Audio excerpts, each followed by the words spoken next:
Бақтыбай Жолбарысұлы достардың батар дұғасы. Аузы билләх сөздің анасы, бисмилләх сөздің сарасы. Осылай деп айтады Құранның 30 парасы, қымбатын мұның қарашы. Жақсы менен жаманның жер мен көктей арасы. Әйелдің күні немене, бетінде болса қарасы. Қабыл өткен әуелі адамның үлкен баласы.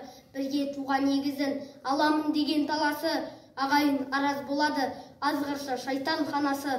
Береке тұрар бірлікте, ауыздың жаман аласы. Ауылда болса бір жақсы, жүрмейді жаттың жаласы.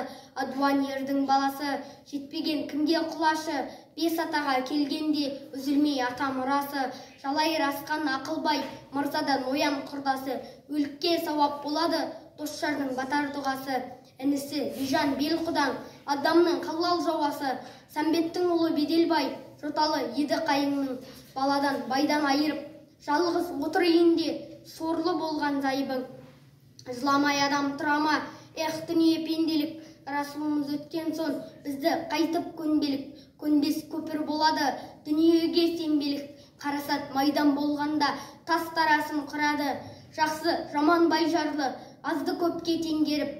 Жарамайды тірлікте, пақырды байдан кем көріп. Асыраған бір Алла, баршасына жем беріп. Жесірдің күні немене, өтеді күні сенделіп. Байлық атын жүреді, қайғым жоқ деп біледі. Бір күндегідей болмаған дүние деген осыма. Көңілге қайғы босатсам, келемек көздің жасына.